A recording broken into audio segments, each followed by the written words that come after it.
So you guys enjoyed the last One Piece video I did, so I'm spinning back, but this time I'm ranking Timeskip One Piece sagas. Same thing as last time. You'll see my rankings at the end of the video, starting with Fishman Island. Okay, this saga is decent in my opinion. The Sobody return had many peak moments, like Luffy effortlessly dodging a laser beam.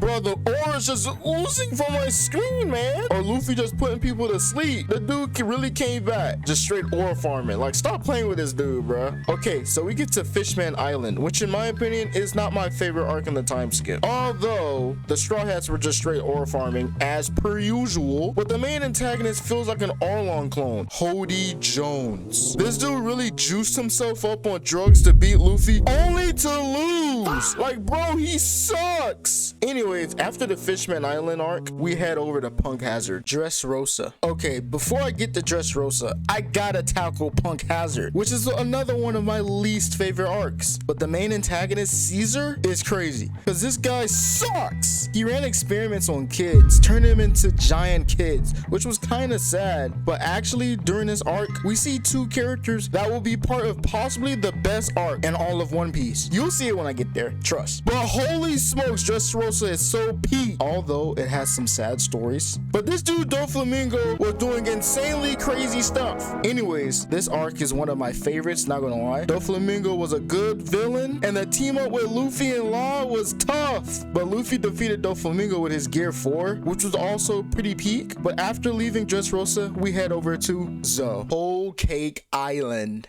Okay, I gotta tackle Zo because it's directly a setup for Wano. Not gonna lie, I stopped halfway during this arc and I didn't come back for a long time until one of my friends, that's a Sid Kagano Glazer, convinced me to come back. The greatest decision I ever made, because after the Zo arc, it was a straight peak. Whole Cake Island is definitely a top tier arc. I just noticed this when I started editing this video, but I completely forgot. Sanji fights Luffy, and I would argue it's way more emotional than the Usopp versus Luffy fight. And Luffy talking about some, I need you to become king of pirates. Bro, come on, bro. That's Sanji's backstory. Bro, this guy's backstory, man. Man, who had the worst backstory out of the Straw Hats? I'm not gonna lie, I think Sanji. During this arc, we get a peak fight with Katakuri and Luffy, and oh my goodness gracious, the peak is just too much to bear. But after the Whole Cake Island, we get a mini arc, which is basically, it talks about Luffy becoming a Yonko, the 5th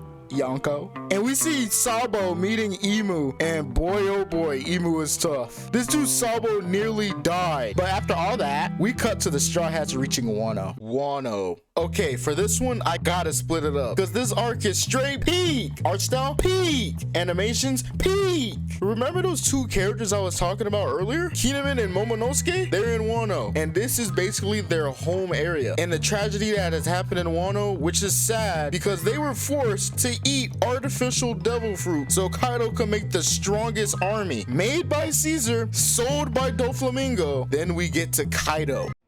If it's one-on-one, always bet on Kaido. Whether on land, at sea, or in the air, it's a widely held belief that this terrifying pirate is more powerful than any other living creature.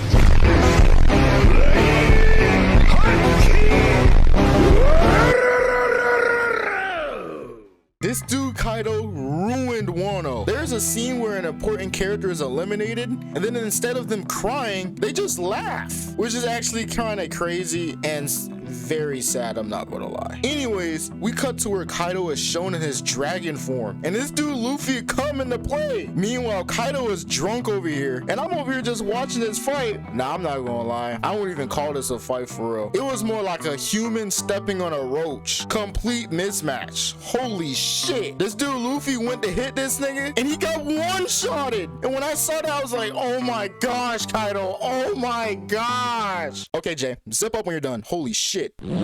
Anyways, this nigga Luffy gets beat by a drunk Kaido. Then he's sent to prison where we begin the training for Onigashima War. Onigashima. All right, this is where Wano transcends beyond peak itself. During the time Luffy is in prison, he trains and gets stronger and learns a new haki from training with this old strong samurai. But like, he teaches him Ryu, which is basically he's hitting something without actually hitting it. Kind of reminds me of like Sage Mode Naruto. But anyways, we get an Oden backstory. Very powerful guy, by the way. But we get to Onigashima, where we get peak fights like Zoro versus King, Sanji versus Queen. Oh, also Big Mom versus Law and Kid. And the animation for these fights is absolutely cinematic. I'm not gonna lie. Like, there's literally so much in this arc, I don't even know if I could stuff it all into one freaking singular clip. But then we have Luffy versus Kaido. And this fight is so amazing. This little Luffy is really going at it with Kaido. And then he gets knocked out into the sea. And we all know devil fruit users cannot swim. And I'm watching this like, okay, we got Jinbei, he could save him. Then I remember he's on Onigashima. Then while Luffy is in the water about to drown, we get Yamato versus Kaido. Yamato is basically Kaido's daughter. But the fight is one-sided, but it's still pretty good. But it's one-sided. She did her best. But then Luffy is saved. Momonosuke transforms to an adult body and goes dragon form and takes him right back to Onigashima. And then when Luffy returns, this dude Kaido is so happy to see this dude is back, because not too long ago nigga was literally dreaming mid-fight as if he's actually fighting Luffy. But anyways, Luffy versus Kaido actually continues, and the 5 elders recommend that they stop Luffy because they don't want him awakening his fruit. And these guys are literally so stupid, they put Luffy in a situation to awaken his fruit. And when that happens, we all know what happens. We all know. And boy, oh boy, when Luffy goes gear 5, it's so amazing.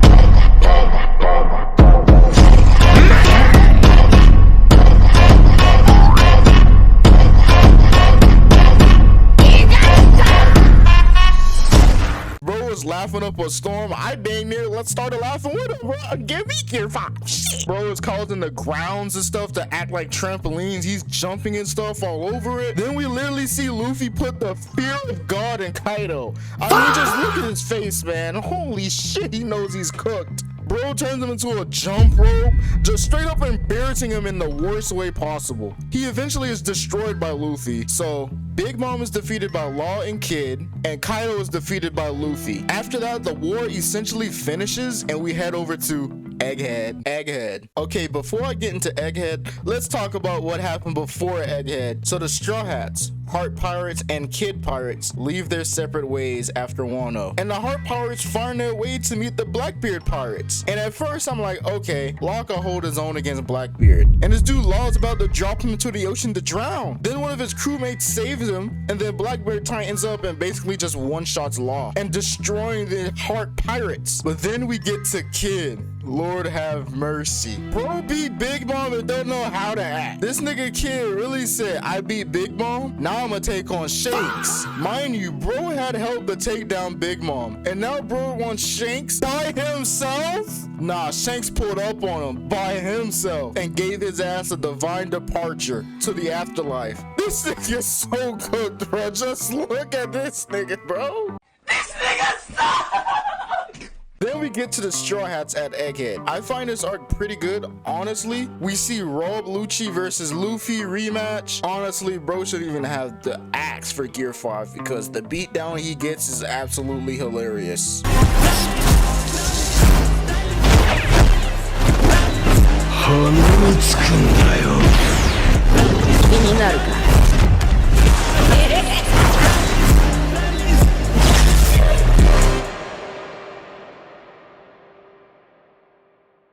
We even get Kizaru versus Gear 5 Luffy. And this nigga Luffy became so strong, he just making a joke out of Kizaru in Admiral. Man, it gets so bad the Godosei have to come down to eliminate Vegapunk, which holds information that's very important to the world government. This nigga Saturn is pure evil. This nigga gave Kuma arguably the worst backstory in all of One Piece. And like, this nigga Kuma went through so much because of this nigga Saturn. And to see his robot self still try to protect his daughter Bonnie, that was amazingly peak. But Luffy Gear 5 was making Saturn not look as strong as he was perceived. Then the situation becomes so bad when they eliminate Vegapunk, but fail to kill that big robot Emeth that releases Joy Boy's Hockey. And due to this, Emu was very upset because Saturn didn't eliminate Emeth. So Emu literally removed Saturn's immortality, essentially insta-killing him. This nigga Saturn went out so bad. Nigga out here begging Emu like he Homelander, bro. Oh, please suck your dick, please. Hell no, man. What the fuck? But after that, the Straw Hats retreat to Elbaf. Man, I'm not gonna lie, I wish I could cover Elbaf, but it's currently ongoing. So when One Piece finishes, I'll rank the final saga. But anyways, here's my ranking for the time skip.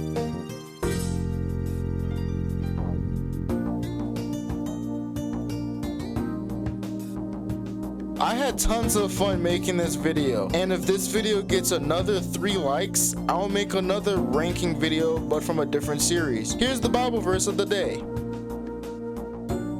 Alright guys, see you next video.